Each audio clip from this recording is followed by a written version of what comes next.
RLC circuit में। सबसे पहले तो इसका ग्राफ ही देख लो, डायग्राम, ठीक है। तो इस फॉर्म में इसका सर्किट डायग्राम बन गया, ये लो बना दिया। ये आ गया हमारे पास एक AC source, resistor, inductor and then capacitor. Okay students, तो ये तो टर्म आ गई। अब हमें पता है आई नॉट की value that is equal to V naught by impedance Z, ठीक है।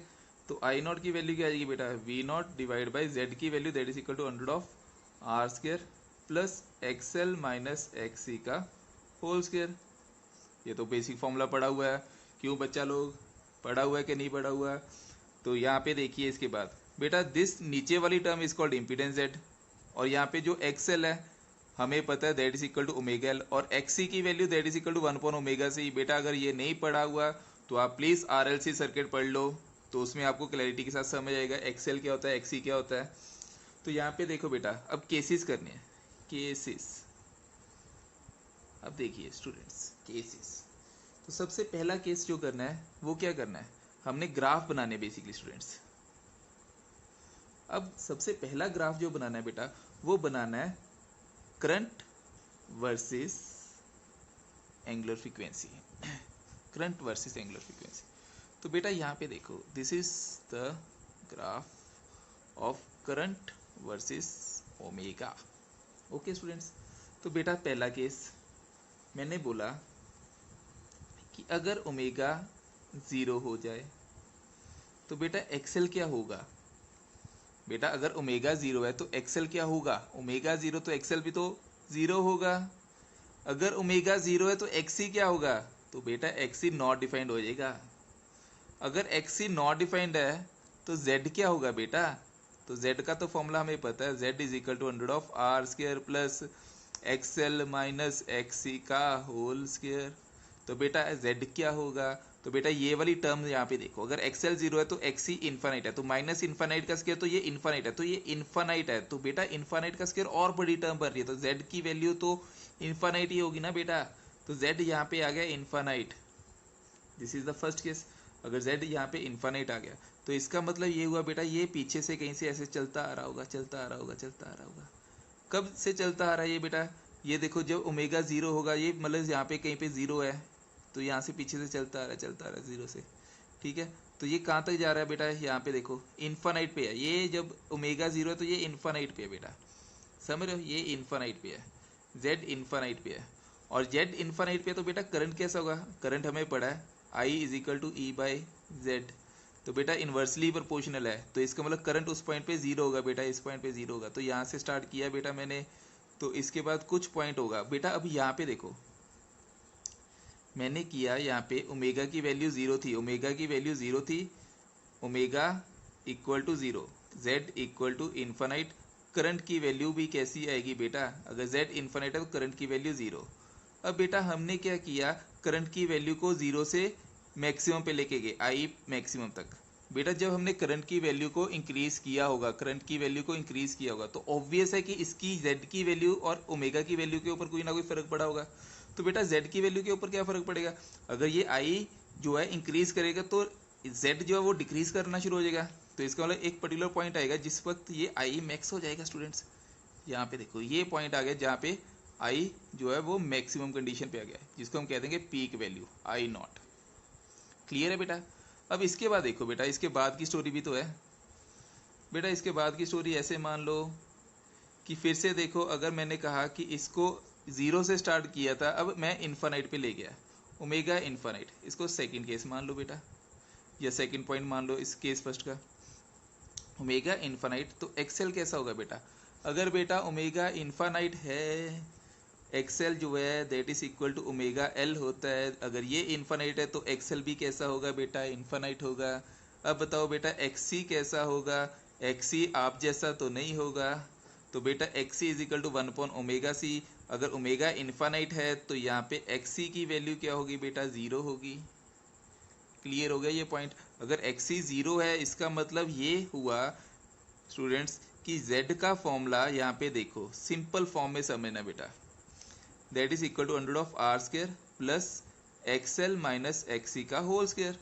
तो यहाँ पे एक्सएल तो है इन्फानाइट, तो इन्फानाइट का स्क्वायर और बड़ी टर्म, इसका मतलब ये और बड़ी टर्म, तो इम्पीडेंस की वैल्यू क्या हो जाएगी बेटा, इन्फानाइटली तो अप्रोच करेगी, तो z यहाँ पे भी क्या करेगा बेटा, इन्फानाइट।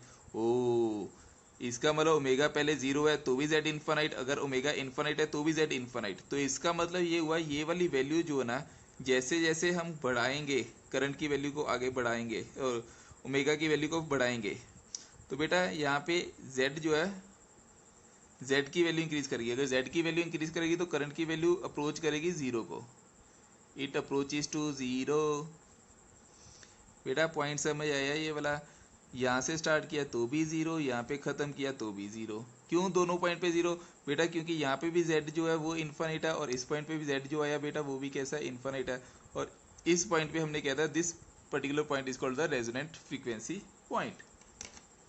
बेटा क्लियर होगी ये टर्म पहली, सिंपल सी।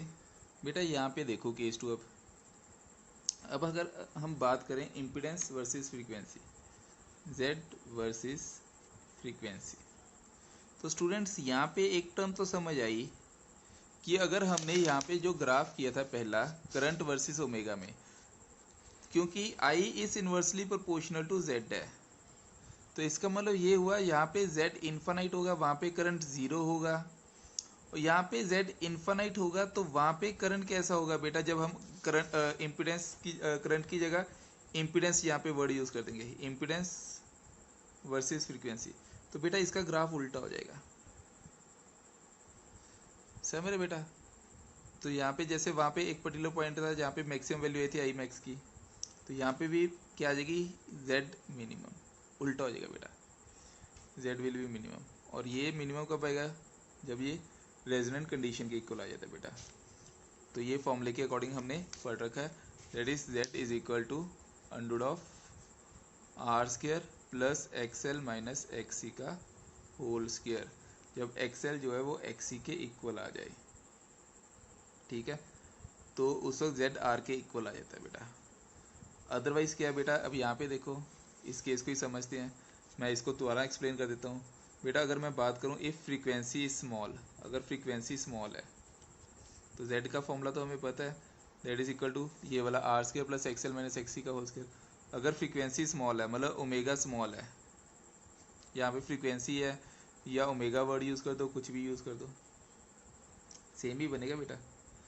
बेटा यहाँ पे देखो, अगर यहाँ पे फ्रीक्वेंसी स्मॉल है, मतलब ओमेगा स्मॉल है, या फिर तो बेटा ओमेगा अगर स्मॉल है तो ये ओमेगा एल के इक्वल था, तो जेड जो है वो कैसा बनेगा बेटा, इन्फानाइट पे आएगा।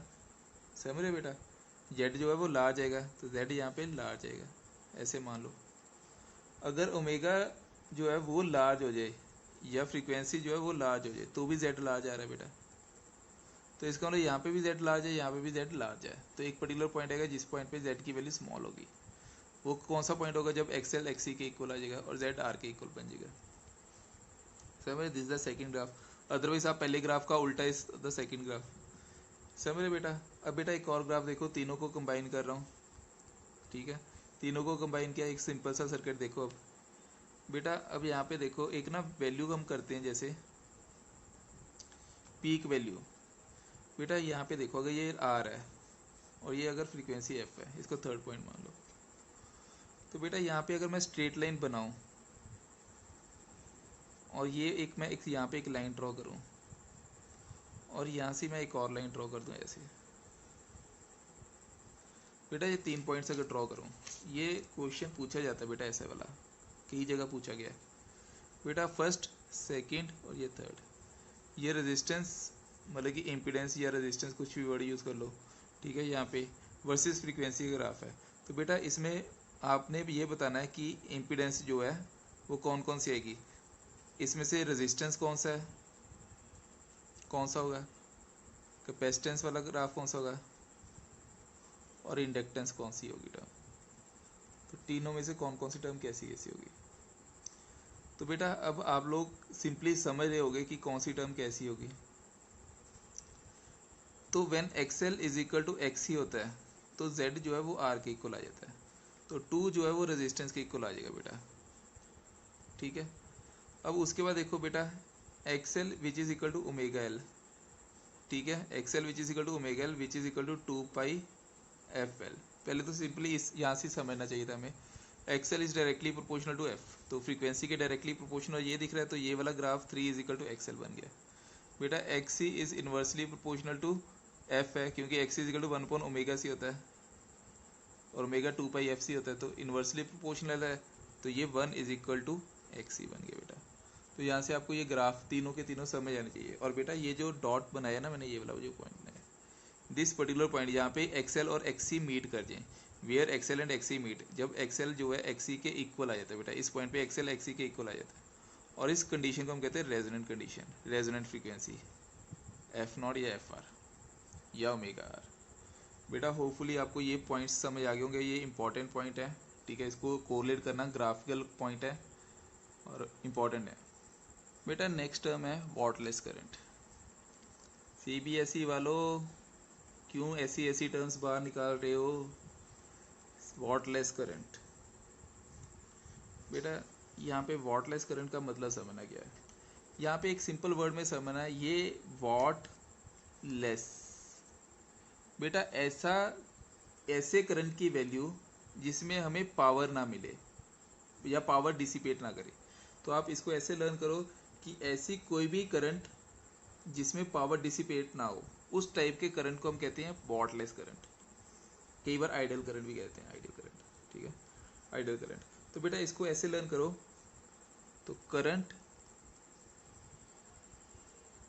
Through pure inductor, current through pure inductor या capacitor which dissipate no power is called idle या वॉटलेस करंट। ठीक है बेटा, प्योर इंडक्टर या प्योर कैपेसिटर के सर्किट में ही ऐसा होता है बेटा, ठीक है। तो यहाँ पे एक चीज का ध्यान रखना है कि इसी में अगर ये वाला पॉइंट क्लियर है बेटा, तो क्योंकि ये जो पॉइंट है बेटा ये पावर के टॉपिक के बाद करवाना चाहिए, ठीक है। तो यहाँ पे पावर आपने वैसे पढ़ा होगा कि पावर जो होता है बेटा वो क्या होता है, V R M S I R M S cos phi. बेटा इंडक्टर के केस में ये फॉर्मूला है बेटा पावर का, कॉस फाई, वे cos phi is called the power factor, this term is called the power factor.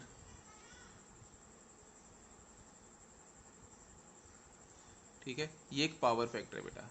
तो बेटा पावर फैक्टर क्या है, यहाँ पे देखो, तो बेटा ये जो पावर फैक्टर दिख रहा है ना हमें, तो इसमें देखो फाई की वैल्यू जो है वो 90 डिग्री कौन से केस में होती है बेटा, 90 डिग्री लैग करता है, एक में 90 डिग्री लीड करता है और एक में जीरो होता है।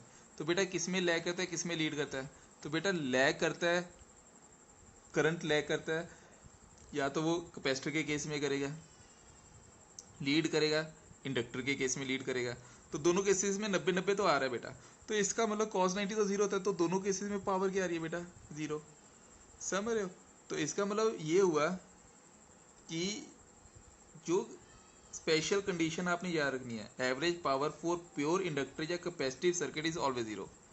एवरेज पावर फॉर प्योर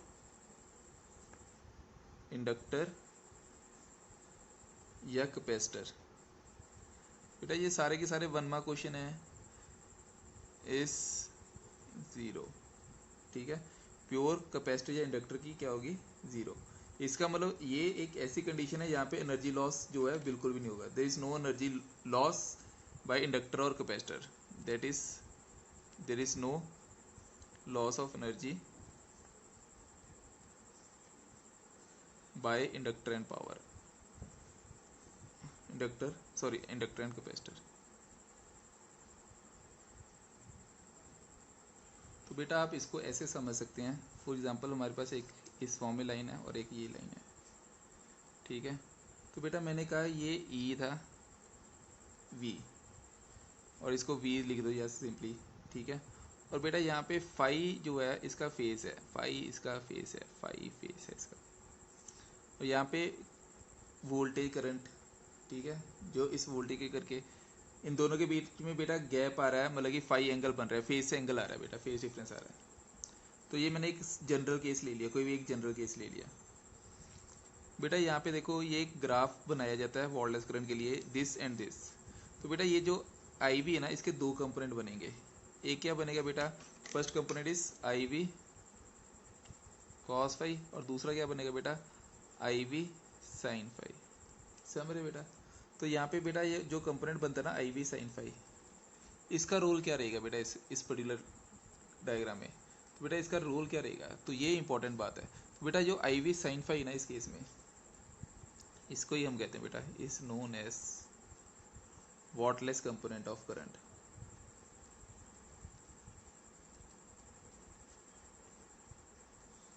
क्यों ये वॉटलेस कंपोनेंट है बेटा, क्योंकि ये इसके विद रिस्पेक्ट टू यहाँ पे 90 डिग्री एंगल बना रहा है बेटा, 90 डिग्री एंगल, यहाँ पे देखो 90 डिग्री एंगल, ठीक है। तो इसके लिए ये वॉटलेस करंट है बेटा। अब देखो जो नीट में एक बार ऐसा ही क्वेश्चन पूछ लिया गया था, ठीक है। तो उसमें बेटा वॉटलेस करंट की जगह इन्होंने एक अलग तरह की टर्म पूछ ली थी, इफेक्टिव करंट। तो बेटा ये जो बच्चों ने तैयारी कर रखी थी, जिन्होंने डिटेल में पढ़ रखा था, कंसेप्चुअल नॉलेज थी, तो बेटा उनको ये इफेक्टिव करंट के बारे में थोड़ा थोड़ा पता होगा। तो बेटा जो इफेक्टिव करंट होता है ना, वो इफेक्टिव करंट क्या होता है, it is a component of current which is along the direction of voltage, which is along the direction of voltage। तो ये कंपोनेंट है which is along the direction of voltage, ठीक है। तो इसका जो कंपोनेंट है that is I V cos phi. तो बेटा यहाँ पे दो कंपोनेंट बनी है। तो एक कंपोनेंट जो है आई, जो है I V, it is divided into two components. First component is wattless current and second is effective current, ठीक है। Effective current is responsible for power, ठीक है। और ये वाला जो है इररिस्पॉन्सिबल है बेटा। बच्चे सोच रहे होंगे ये तो हमारी तरह का है, इररिस्पॉन्सिबल है। समझ रहे हो बेटा, क्यों इररिस्पॉन्सिबल है, क्योंकि इसमें एक परपेंडिकुलर आ जाता है जिसके करके जो है पावर की वैल्यू क्या आ रही थी, जीरो, और इसमें कुछ ना कुछ पावर की वैल्यू आएगी आपकी। समझ रहे बेटा। तो ये एक सिंपल सी टर्म थी बेटा। अब बेटा पावर की ही बात कर रहे हैं, तो पावर को थोड़ा सा और अच्छे से समझो बेटा। जो पावर होता है ना, पावर होता है, power is a combination of V R M S, I R M S, cos phi. बेटा मैं आपको इसकी डेरिवेशन अपने पुराने लेक्चर के लिंक में दे दूंगा नीचे, ठीक है। तो बेटा V R M S, I R M S, cos phi, या मेरे पुराने लेक्चर्स देख लेना, उसमें मिल जाएगा आपको। और ये बेटा मैक्सिमम जब होगी उस वक्त पावर की वैल्यू क्या हो जाएगी बेटा, V R M S, I R M S cross one. और बेटा वी आर एम एस क्या होता है, V naught by root two. I R M S क्या होता है बेटा, I naught by root two, और इंटू वन। समझ रहे हो। तो पावर यहाँ पे मैक्सिमम कब आ रही है बेटा, पावर यहाँ पे मैक्सिमम आ रही है when it is equal to V equal to I R होता है बेटा। तो I naught R into I naught divide by two. तो बेटा ये बन जाएगी I naught square R divide by two. समझ रहे हो। तो इसको ऐसे भी लिख सकते हैं, आई नॉट बाई टू का whole square into R root two, sorry. तो बेटा ये जो पॉइंट है ना, ये जो पॉइंट है, ये बड़ा इंपॉर्टेंट पॉइंट है। पावर मैक्सिमम हमें कब मिलती है बेटा, पावर मैक्सिमम हमें कब मिलती है, जब करंट की वैल्यू कितनी हो बेटा, I naught by root two. तो बेटा यहाँ पे एक पॉइंट लिख लो, पावर विल बी मैक्सिमम, हमें कब मैक्सिमम मिलेगी, when current approaches to I naught by root two. बेटा ये important point, most important point है बेटा। जितने भी आपके रेडियो होते हैं, रेडियो, टेलीविज़न, कुछ भी टर्म्स होगी बेटा जिसमें एलसीआर सर्किट लगा होता है, ठीक है।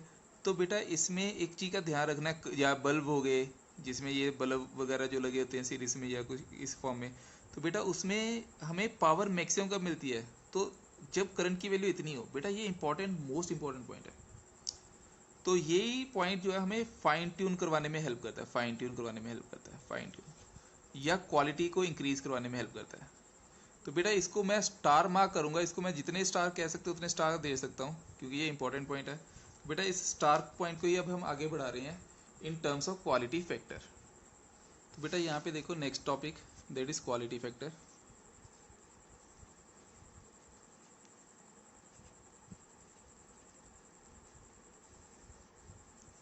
बेटा क्वालिटी फैक्टर का ग्राफ बड़ा इंपॉर्टेंट है इसमें। जैसे फॉर एग्जांपल ये हमारे पास है करंट और यहाँ पे हमारे पास है फ्रीक्वेंसी। तो बेटा हमने ग्राफ तो कर ही लिया था करंट वर्सेस फ्रीक्वेंसी का। तो बेटा यहाँ पे देखो मैंने कहा कि ये हमारे पास एक 4R रेजिस्टेंस का एक वैल्यू है, ये 4R। तो बेटा इसके बाद मैं ग्राफ को और ज़्यादा अच्छे से एक्सप्लेन करता हूँ। यहाँ पे मैंने बनाया एक और ग्राफ, ये वाला ग्राफ बना दिया बेटा। इसके बाद मैं और ग्राफ बना रहा हूँ, यहाँ पे 3-4 ग्राफ बना रहा हूँ बेटा, समझना इसको भी। बेटा ये मैंने 3 ग्राफ बनाए। बेटा यहाँ पे देखो तीनों ग्राफ में हमें कॉमन क्या मिल रहा है बेटा, कॉमन क्या मिल रही है बेटा टर्म। यहाँ पे इनकी फ्रीक्वेंसी जो है ना रेजोनेंट फ्रीक्वेंसी इन तीनों में सेंटर में आ रही है बेटा, रेजोनेंट फ्रीक्वेंसी तीनों में सेंटर में आ रही है। तो बेटा बड़ा इंपॉर्टेंट पॉइंट है ये जो मैं बताने लगा हूँ अभी आपको, रेजोनेंट फ्रीक्वेंसी तीनों की सेंटर पे आ रही है।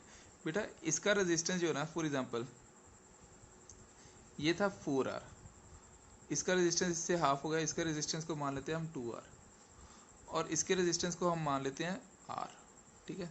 तो बेटा इस R की रेजिस्टेंस की पीक वैल्यू यहाँ पे आ रही है I0/R, I0/R, ठीक है, ठीक है। तो बेटा यहाँ पे एक V0/R, सॉरी V0/R करंट की वैल्यू। तो बेटा ये वाली वैल्यू मिल गई V0/R और इस पॉइंट को हम कह देंगे I max। बेटा यहाँ पे देखो अभी हमने पीछे पढ़ा है पावर हमें मैक्सिमम कब मिलेगी बेटा, पावर हमें मैक्सिमम कब मिलेगी जब करंट की वैल्यू कितनी हो बेटा, I0/√2 हो बेटा। तो इसका मतलब मैं अगर इसके I0/√2 मतलब पावर की वैल्यू ऐसे मान लो, या पावर की वैल्यू P/2 हो, हाफ हो, क्योंकि इसको मैं हाफ करूंगा तो ये ऑटोमेटिकली हो जाएगा। तो बेटा अगर पावर की वैल्यू हाफ हो जाए ना, पावर हाफ हो जाए, तो बेटा उस पॉइंट पे मेरे को क्या मिल रहा है, मेरे को जो मिल रहा है सर्किट जो मिल रहा है वो बेटा बड़ा अच्छा क्वालिटी का मिल रहा है, उसमें करंट जो है बड़ा अच्छा फ्लो करवा रहे हैं। I0/√2 जब आ रहा है तो P की वैल्यू बेटा मैक्सिमम आ रही है। तो उस वक्त उस पर्टिकुलर जो भी हम टर्म ले रहे हैं, या वो टीवी हो या वो रेडियो हो या कुछ भी हो, उस पॉइंट पे जब हाफ हो जाएगी बेटा, तो बेटा इस पॉइंट से ये देखो इसके P के हाफ वैल्यू पे बेटा अगर हम यहाँ पे देखो, अगर मैंने एक स्टेशन यहाँ पे बनाया और दूसरा स्टेशन इसके हाफ पे बनाऊंगा, तो बेटा मेरे को जो फ्रीक्वेंसी सुनाई देगी ना बेटा, जो फ्रीक्वेंसी सुनाई देगी वो बड़ी अच्छी फ्रीक्वेंसी सुनाई देगी, बड़ी क्लियर फ्रीक्वेंसी सुनाई देगी, क्योंकि हमने पढ़ रखा है जैसे 98.3 FM होता है बेटा। बेटा ये देखो ये क्या होता है, मेगा हर्ट्ज में होता है बेटा, फ्रीक्वेंसी जो है इसकी मेगा हर्ट्ज में होती है। तो बेटा एक 93 पॉइंट इतना मेगा हर्ट्ज का है, दूसरा जो ले रहे हैं हम बेटा उसके बाद जो उसकी फ्रीक्वेंसी है वो आएगी 90 या 89.6 मेगा हर्ट्ज पे आती है। बेटा इन दोनों के बीच का अगर गैप देखोगे, इन दोनों के बीच में कोई दूसरा चैनल नहीं होता, और इसके बाद वाला भी अगर देखा जाए तो 98 पॉइंट या 99 पॉइंट कुछ होगा बेटा। तो इनके बीच में भी कुछ गैप आता है बेटा, यहाँ पे जो गैप आता है वो काफ़ी ज़्यादा बड़ा होता है। फॉर एग्जांपल इसके बीच का गैप देखो बेटा कितना आ रहा है, फॉर एग्जांपल ये 1 मेगाहर्ट्ज आ रहा है, 1 मेगाहर्ट्ज मतलब 1 × 10⁶ आ रहा है बेटा, और यहाँ पे भी अप्रॉक्सीमेटली मान लो कि 10⁶ अप्रॉक्सीमेटली ये बन रहा है। तो बेटा इनके बीच में गैप देखो कितना बड़ा आ रहा है। तो इसका मतलब जब हम रेडियो स्टेशन बनाते हैं अपना, मतलब कि एक रेडियो मतलब कि स्टेशन बना रहे होते हैं, तो बेटा हमें कि किन किन चीज़ों का ध्यान रखना होता है बेटा, हमें जो सबसे इंपॉर्टेंट चीज़ का ध्यान रखना है वो ये ध्यान रखना है कि जब हमें एक पीक वैल्यू मिल रही है, आई की एक पीक वैल्यू मिल रही है, तो बेटा उस पॉइंट पे जो अगर हम चाहते हैं कि ये वाला साउंड हमें सुनाई दे, क्लियर साउंड सुनाई दे, तो बेटा उसका जो दूसरा स्टेशन बनाना होगा ना हमें, वो कहाँ पे बनाना होगा बेटा, पावर का जितनी पावर इसको चाहिए, जितनी पावर इसको चाहिए उसकी हाफ पावर पे दूसरा स्टेशन बनाना है बेटा। अगर उसके बीच में अगर हम कहीं पे यहाँ पे फॉर एग्जांपल हमने एक स्टेशन बना दिया, तो इसका मतलब यहाँ पे बहुत ज़्यादा डिस्टॉर्शन आनी शुरू हो जाएगी, जिसके करके हमें साउंड जो वो सुनाई नहीं देगा क्लियर। तो हम चाहते हैं अगर साउंड क्लियर सुनाई दे या मतलब कि टीवी का सिग्नल सही दिखाई दे, तो ये सारी चीज़ें अगर हम चाहते हैं अच्छी हों, तो उसके लिए हमें क्या करना पड़ेगा बेटा, पावर की वैल्यू जो है वो हाफ होनी चाहिए। तो बड़ा ही इंपॉर्टेंट पॉइंट है बेटा, इसके बीच में कोई भी और स्टेशन नहीं लगाना चाहिए बेटा। तो हमें एक पॉइंट समझ आ गया, अगर हम चाहते हैं क्लियर वॉइस, ठीक है, या पिक्चर इस फॉर्म में, तो हमें कैसा मतलब कि कैसा स्टेशन चाहिए। तो बेटा एक स्टेशन अगर पी पावर का है, एक स्टेशन अगर पी पावर का है, तो दूसरा स्टेशन जो है वो कहाँ पे होना चाहिए। फर्स्ट स्टेशन अगर पी पावर का, तो बेटा सेकंड स्टेशन जो है वो p/2 पे होना चाहिए, मीन्स I0/√2 पे होना चाहिए। तो ये एक बड़ा ही इंपॉर्टेंट डिस्कवरी थी, ठीक है, जिसके बाद रेडियो स्टेशंस के ऊपर काफ़ी ज़्यादा इंप्रूवमेंट आई, ठीक है। नहीं तो क्या होता था, अगर हम इसके पास में एक और सिग्नल, फॉर एग्जांपल अगर आप लोग की तरह कोई जिद्दी बंदा बैठ जाए वहाँ पे, कह दे कि बेटा कि 98.3 है तो मैं तो 98.2 पे बनाऊंगा, तो बेटा अगर 98.2 पे बनाएगा तो इसकी फ्रिक्वेंसी और आपकी फ्रिक्वेंसी दोनों आपस में मैच करेगी, पता नहीं चलेगा कौन गाना गा रहा है, कौन रो रहा है, कौन हंस रहा है। तो इसका मतलब उस टाइम पे डिस्टॉर्शन ज़्यादा आनी शुरू हो जाएगी। उस डिस्टॉर्शन को ओवरकम करने के लिए सब रेडियो स्टेशन वालों ने एक मतलब कि पर्टिकुलर रेंज बना ली, पर्टिकुलर बैंडविड्थ बना ली। तो बेटा वो बैंडविड्थ को नाम दे दिया डेल्टा ओमेगा, कि इसके बीच में कोई दूसरा बंदा नहीं आएगा बेटा। अगर ये रेडियो मिर्ची वाला है तो ये रेडियो मिर्ची वाला ही रहेगा, तो ये डेल्टा ओमेगा ही रहेगा बेटा। तो इसको हमने बैंडविड्थ नाम दे दिया, डेल्टा ओमेगा। फिर delta omega is called the bandwidth, और इसको मान लिया हमने ओमेगा 1 और इसको मान लिया हमने ओमेगा 2, ठीक है। तो इसको मान लो ओमेगा आर, ठीक है। तो डेल्टा ओमेगा क्या हो जाएगा बेटा, delta omega is omega 1 minus omega, या omega R minus omega 1, magnitude में ले लेते हैं, ओमेगा 1 माइनस ओमेगा आर। और डेल्टा ओमेगा दूसरे वाला कितना आएगा, ओमेगा 2 माइनस ओमेगा आर, ठीक है, इन मैग्नीट्यूड, ठीक है, या ओमेगा आर माइनस ओमेगा 2। तो बेटा ये आपकी आ गई बैंडविड्थ। अब इसको थोड़ा सा और अच्छे से एक्सप्लेन करते हैं। तो बेटा यहाँ पे ना एक चीज़ और है, ये हमें आर चाहिए होता है बेटा। एक चीज़ ध्यान रखनी है अब आपने, z का फॉर्मूला क्या था बेटा, z का फॉर्मूला होता है that is equal to under of R square plus XL minus XC का होल स्क्वायर। ये एक फॉर्मूला होता है बेटा। पावर हमें कब मिलती है, पावर का फॉर्मूला क्या था, power is equal to V I, power is equal to V I cos phi.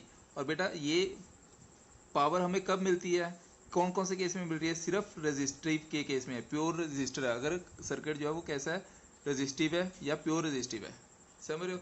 In case of inductor and capacitor power क्या हो जाती है, इन केस ऑफ इंडक्टर और कैपेसिटर पावर क्या थी बेटा, जीरो, पावर है जीरो। तो इसका मतलब ये हुआ कि Z इक्वल टू आर कब मिलेगा, when XL equal to XC होगा। तो इसका मतलब हुआ बेटा कि पावर की वैल्यू जो है ना, पावर की वैल्यू अगर मैं XL की वैल्यू को चेंज कर दूंगा तो पावर की वैल्यू के ऊपर फर्क पड़ेगा बेटा। क्यों फर्क पड़ेगा, क्योंकि XL इक्वल टू XC नहीं रहेगा और Z इक्वल टू R नहीं आएगा, समझ रहे हो। तो इसका मतलब बेटा यहाँ पे ये हुआ कि पावर जो ना, या फिर रेजोनेंट फ्रीक्वेंसी जो है बेटा, रेजोनेंट फ्रीक्वेंसी, ये जो रेजोनेंट फ्रीक्वेंसी आ रही है इस पॉइंट के करके आ रही है बेटा, can be changed bye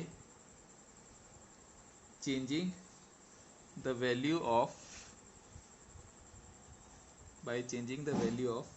C और L, कैपेसिटर या इंडक्टर। बट यहाँ पे देखो there is no effect on frequency omega naught या ये वाला by changing the value of R। बेटा R की वैल्यू को चेंज करो या ना करो उससे रेजोनेंट फ्रीक्वेंसी के ऊपर कोई फर्क नहीं पड़ रहा। बट क्रक्स पॉइंट तो इसके बाद आता है। वो पॉइंट, क्रक्स पॉइंट क्या है बेटा, इसको स्टार मार्क कर लो और इंपॉर्टेंट पॉइंट लिख लो बेटा। नेक्स्ट क्रक्स पॉइंट ये आता है कि जो यहाँ पे देखो बेटा L और C के ऊपर चेंज करने से उसके ऊपर फर्क पड़ता है। बट अगर ये L C के इक्वल आ जाए एक बार, अगर ये एक बार रेजोनेंट कंडीशन पे आ जाए, when XL equal to XC पे पहुंच जाए, अगर हम चेंज ना करें XL इक्वल टू XC, तो बेटा I0 जो ना, I0 मैक्स वो किसके ऊपर डिपेंड करेगा, वो डिपेंड करेगा V upon R। I0 max is equal to V upon R आ जाएगा बेटा। अब यहाँ पे देखो करंट की वैल्यू जो है, अब यहाँ पे देखो एक सिंपल सी चीज देखो बेटा। अब यहाँ पे देखो बेटा, इस पर्टिकुलर स्टेशन के अंदर जैसे जैसे हम इसको पीक ऊपर लेके जा रहे हैं, जितना जितना ऊपर लेके जा रहे हैं बेटा, हमें उतना ही मतलब कि करंट जो है वो ज़्यादा मिल रहा है, पावर उतनी ज़्यादा मिल रही है। और ये जो पीक वैल्यू मिल रही है बेटा, इसकी शार्पनेस मतलब कि हमें क्वालिटी उतनी बेस्ट मिल रही है, शार्पनेस उतनी बेस्ट मिल रही है। तो इसका मतलब जितनी बैंडविड्थ छोटी होती जाएगी ना बेटा, ये जितनी बैंडविड्थ छोटी होती जाएगी, ठीक है, ये छोटी होने में भी इसके बीच में गैप रहेगा बेटा फिर भी। तो जितनी छोटी होगी बेटा उतना ही क्वालिटी हमें ज़्यादा बढ़िया मिलेगी। तो ये तो इंपॉर्टेंट पॉइंट पता चल गया कि शार्पनेस मतलब ये वाला घटिया है, ये उससे थोड़ा बढ़िया, ये सबसे बढ़िया बेटा, ये सबसे बढ़िया है। तो इसका मतलब ये हुआ बेटा रेजिस्टेंस जो ना, रेजिस्टेंस ये देखो रेजिस्टेंस का मेन रोल क्या है बेटा, रेजिस्टेंस का मेन रोल क्या है बेटा, रेजिस्टेंस का मेन रोल है करंट की वैल्यू को मैक्सिमाइज करना। और करंट की वैल्यू मैक्सिमाइज कब आएगी, जब रेजिस्टेंस की वैल्यू छोटी होती जाएगी, समझ रहे हो। तो इसका मतलब यहाँ तक का रोल देखो क्या था, यहाँ तक तो सबसे पहले देखो एक्सएल जब तक एक्सी के इक्वल नहीं आया तब तक रेजिस्टेंस का कोई रोल नहीं था। जैसे ही एक्सएल इक्वल टू एक्सी आ गया बेटा रेजिस्टेंस का रोल आ गया। तो रेजिस्टेंस का रोल ही हमें बताता है कि ये इसकी क्वालिटी कितनी अच्छी है और कितनी घटिया है। बेटा ये यहाँ तक पॉइंट समझ आ गया। तो बेटा यहाँ पे देखो अब क्वालिटी फैक्टर की डेफिनेशन देखो सबसे पहले।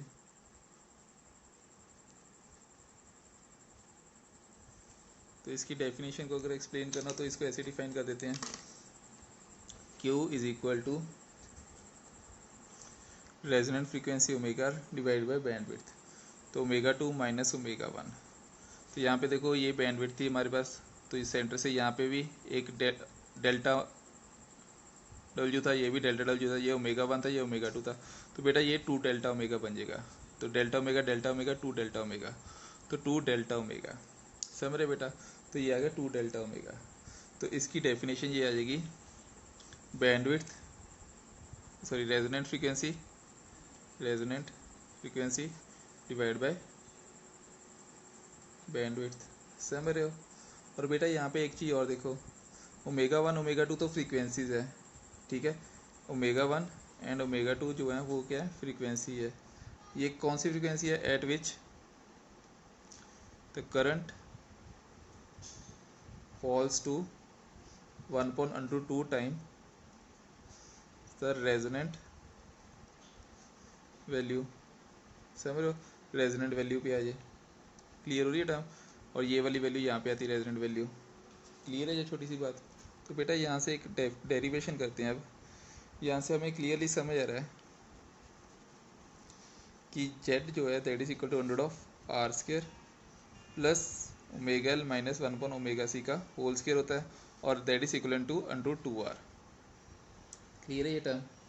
तो यहाँ पे आपको ये समझ आ गया होगा। तो इसका मतलब अगर हम इसकी स्केयरिंग करते हैं तो ये बन जाएगी r² plus omega L minus 1/ωc का whole square which is equal to 2r का स्क्वायर। तो ये कट हो गया, तो ये बन जाएगा ओमेगा एल माइनस 1/ωc का whole square which is equal to 2r² में से r² माइनस किया तो ये बन गया r²। तो यहाँ पे स्केयरिंग हटाएंगे तो यहाँ पे क्या बन जाएगी, दो टर्म्स बन जाएंगी, एक हो जाएगी +r और एक हो जाएगी -r। बेटा ये समझना √2r क्यों आया, क्योंकि करंट की वैल्यू 1/√2 था, तो उस √2 को यहाँ पे हमने एडजस्ट किया है। तो यहाँ पे देखो बेटा r² प्लस ओमेगा, ये इसको सॉल्व किया तो ओमेगा माइनस 1/ωc का whole square equal to r²। तो यहाँ पे दो फैक्टर बन रहे हैं। तो बेटा प्लस वाले के लिए मैं 1 मान लूँगा और माइनस वाले के लिए 2। तो यहाँ पे मैं लिख देता हूँ थोड़ा साइड से। तो बेटा यहाँ पे देखो, तो मैं यहाँ पे मान लेता हूँ हमारे पास जो इक्वेशन आई है वो आई थी omega L minus 1/ωc equal to +-r। Clear. तो यहाँ पे omega 1l minus 1/ω1c is equal to +r, और दूसरी omega 2l minus 1/ω2c equal to -r। तो इन दोनों को सब्ट्रैक्ट किया, ऐड किया सॉरी, तो ऐड किया तो बेटा यहाँ पे क्या हो जाएगा, तीनों को, तो omega 1 plus omega 2 into L, एक बार बेटा 1 + 2 कर देना है, तो इन दोनों को ऐड करना है, एक बार सब्ट्रैक्ट करना है। जब हमने इन दोनों को ऐड किया तो ये वाली इक्वेशन बन जाएगी -1/ω1 कॉमन लिया, सॉरी c कॉमन लिया, तो ये 1/c, समझ रहे हो बेटा। तो इक्वल टू 0, तो ये माइनस है ये उस साइड चले जाएगा, तो ये बन जाएगा omega 1 plus omega 2 into L minus omega 2 minus omega 1 divide by omega 1 omega 2 equal two into 1/c। ठीक है। तो बेटा ये c उस साइड गया तो ये बन गया LC, ठीक है। और ये यहाँ पे प्लस है, सॉरी इसके साथ ये कट गया, तो बेटा ये आ गया 1/ω1 ओमेगा 2, समझ गए, ये इसके साथ कट हो गया। तो LC की वैल्यू क्या आ जाएगी बेटा 1/ω1 ओमेगा 2। तो ये इसको स्टार मार्क कर लेते हैं। बेटा ये किया हमने प्लस, अब हमने करना माइनस। जब हम माइनस करेंगे बेटा इस टर्म को, जब बेटा माइनस करेंगे तो ये क्या बन जाएगी, ये वाली इक्वेशन। तो बेटा omega 1 minus omega 2 into L minus किया, ठीक है, तो ये बन जाएगा हमारे पास 1/c कॉमन आ जाएगा, 1/c 1/ω1 माइनस 1/ω2 समझ रहे बेटा, equal to R minus minus R, तो ये 2r हो जाएगा बेटा। तो यहाँ पे ये बन जाएगी ω1 minus ω2 into L minus 1/c ω2 minus ω1 upon ω1 ω2 equal to 2r, ठीक है बेटा।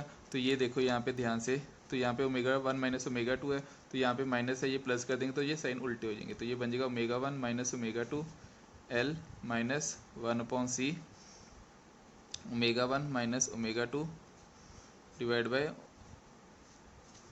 प्लस हो जाएगा ω1 ω2 इज इक्वल टू 2r।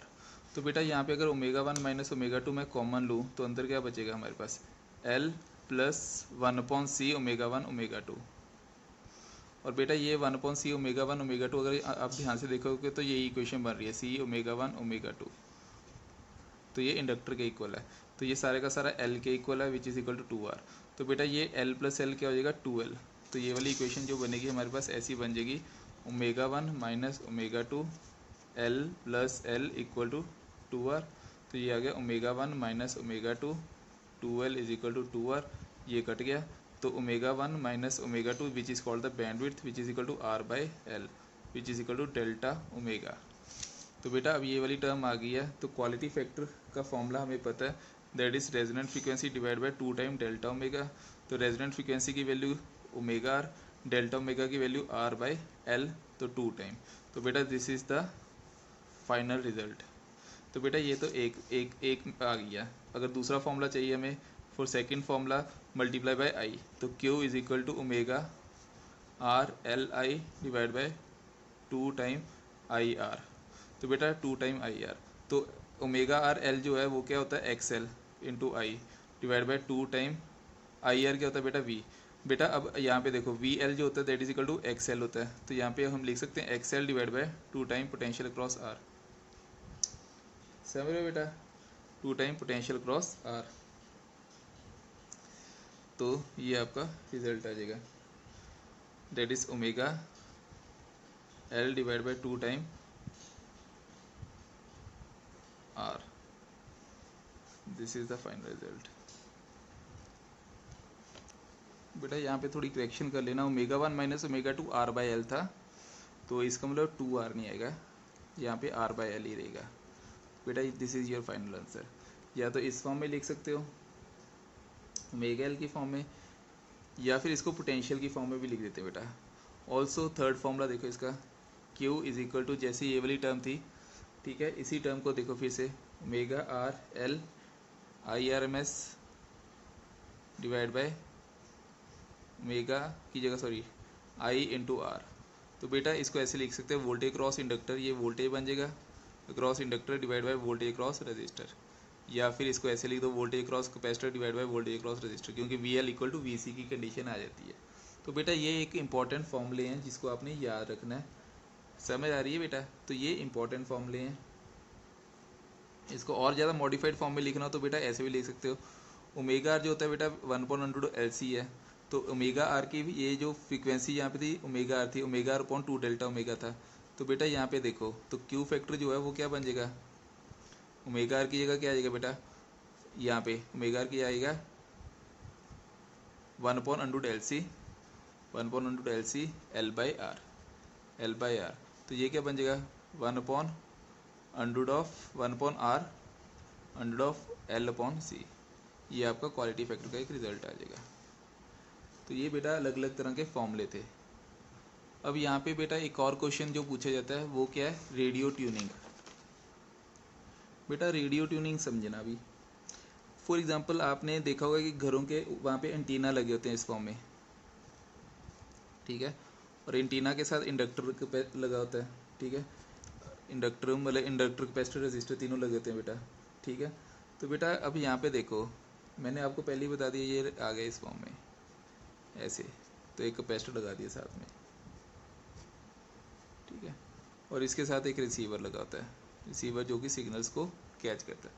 बेटा आप सिंपल वर्ड में समझना, फॉर एग्जांपल मैंने कहा कि आपके पास एक टीवी है, ठीक है, टीवी है जिसमें कि एलसीआर सर्किट लगा होता है बेटा, ठीक है, एलसीआर सर्किट लगा होता है, या रेडियो है जिसमें एलसीआर सर्किट लगा होता है बेटा। उसमें क्या होता है बेटा, ऐसे समझ लो कि जैसे हम चैनल चेंज करते हैं ना, चैनल चेंज करते हैं, ठीक है, तो बेटा वो किसकी हेल्प से करते हैं बेटा, वो कैपेसिटर की हेल्प से करते हैं बेटा। ऐसे है कि अगर आप रेडियो स्टेशन की बात करो तो बेटा नोब के साथ घुमाते हो, ठीक है। अदरवाइज अगर आपने वैसे चैनल चेंज करने हो तो बेटा वो कैसे चेंज करते हो बेटा, वो आप टीवी रिमोट के साथ चेंज करते हो, ठीक है। तो ये जो कैपेसिटर को चेंज करें ना बेटा, कैपेसिटर को चेंज करें, तो बेटा कैपेसिटर ने क्या किया, उसको चेंज किया, नोब को चेंज किया। अब यहाँ पे देखो कैपेसिटर जो है वो चैनल को पकड़ रहा है, इसका मतलब, ठीक है, वो चैनल को पकड़ रहा है। जैसे ही वो चैनल मतलब कि पकड़ा गया, एक पर्टिकुलर वैल्यू पे आ गया, तो बेटा हम उसकी वैल्यू को मतलब कि जैसे कैपेसिटर की वैल्यू को, नॉब को चेंज करें, तो हम एडजस्ट कर रहे हैं, किसकी वैल्यू को एडजस्ट करें, कैपेसिटर की वैल्यू को एडजस्ट करें। तो इसका मतलब ये हुआ कि हम किसकी और क्या एडजस्ट करें बेटा, हम एडजस्ट करें रेजोनेंट फ्रीक्वेंसी को, रेजोनेंट फ्रीक्वेंसी को। बेटा रेजोनेंट फ्रीक्वेंसी कब आती है बेटा, मैंने आपको पहले ही बताया कि एक्सएल इक्वल टू एक्सी की कंडीशन जो है वो कौन सी कंडीशन होती है, एक्सएल इक्वल टू एक्सी की condition, this is called the resonant condition. बेटा एक बार रेजोनेंट कंडीशन आ जाए, उसके बाद फिर किसका काम आता है बेटा, रजिस्टर का काम आता है, ठीक है, उसके बाद रजिस्टर का काम आता है। बेटा जो क्लैरिटी आपको दिखाई दे रही होगी या कुछ भी होता है, वो सारा का सारा रजिस्टर का रोल रह जाता है। तो इसका मतलब एक बार मतलब कि हमने क्या किया, हमने प्रेस किया, सिग्नल गया होगा ऊपर, उस सिग्नल ने क्या किया, एक फ्रीक्वेंसी को कैच किया, उस फ्रीक्वेंसी को कैच करके मतलब कि सारा कुछ फाइन ट्यून करके हमें लास्ट में जो सिग्नल मिलता है, वो सिग्नल जो है वो रजिस्टर एडजस्ट करता है कि हाँ अब ये जो सिग्नल है हमें कितना चाहिए, कितने मतलब कि कितनी पावर का चाहिए, उस पावर की जितनी पावर का चाहिए बेटा उतनी मतलब कि हम क्या कर रहे हैं, उसकी फ्रीक्वेंसी को एडजस्ट करवाते हैं उस पावर के साथ, तो हमें वो पर्टिकुलर चैनल मिल जाता है। जैसे फॉर एग्जांपल आप जी टीवी देख रहे हो या कोई भी टीवी देख रहे हो, तो बेटा उसको फाइन ट्यून कौन करवा रहा होता है बेटा, कैपेसिटर जो है वो फाइन ट्यून करता है, ठीक है। इंडक्टर जो है और जो रजिस्टर है बेटा, ये सिग्नल्स की बैंडविड्थ को मतलब कि पकड़ रहे होते हैं, ठीक है, और रजिस्टर लास्ट में क्या करता है, उसकी बैंडविड्थ को पकड़ के मतलब फ्रीक्वेंसी को एडजस्ट करके आपको बिल्कुल क्लियर पिक्चर के साथ साउंड को दिखाता होता है बेटा। तो ये छोटा सा पॉइंट याद रखना है बेटा कि हाँ रेडियो ट्यूनिंग हम कैसे करते होते हैं, ठीक है बेटा। तो क्वालिटी फैक्टर को सिंपल फॉर्म में अगर याद रखना है तो हम क्या करते हैं, वीक सिग्नल को स्ट्रॉन्ग बनाने के लिए हम कैपेसिटर का यूज़ करते हैं, सिंपल वर्ड में, ठीक है। और वो कैपेसिटर जो है वो रजिस्टर को आगे काम देता है कि अब मैंने स्ट्रॉन्ग कर दिया, अब तू मतलब कि आगे पब्लिश कर दे इसको, तो वो रजिस्टर उसको आगे पब्लिश कर देता है, ठीक है, फाइन ट्यून कर देता है पर्टिकुलर स्टेशन के अकॉर्डिंग। समझ रहे हो बेटा, मतलब कि ये एक पर्टिकुलर जैसे कि मैं ये कह सकता हूँ कि मैं चाहता हूँ कि हमारे पास जी टीवी है या कोई एक और लगा लो कि कलर्स है, ऐसे अलग अलग चैनल्स हैं बेटा। जो रजिस्टर है वो डिसाइड करता है कि हमने जी टीवी लगाना है या कलर लगाना है, कौन सा लगाना है। हमें ये कैपेसिटर इस रजिस्टर के बॉक्स तक दे देता है, उसके बाद जो हमने चैनल चेंज करने हैं वो इसके अकॉर्डिंग चेंज करते हैं बेटा। तो this is all about in this quality factor बेटा। ये इंपॉर्टेंट टॉपिक था तो मैंने इसको ज़्यादा टाइम लिया, ठीक है, आराम से समझाया, एक एक पॉइंट एक्सप्लेन किया, इसके ग्राफ को एक्सप्लेन किए। तो बेटा ये सारे के सारे आपने एज इट इज़ लर्न करने हैं, ठीक है। अगर कोई फिर भी डाउट आता है तो प्लीज़ कमेंट बॉक्स पे आप डालो, ठीक है। I will resolve your doubts and problems, ठीक है बेटा। Thank you so much.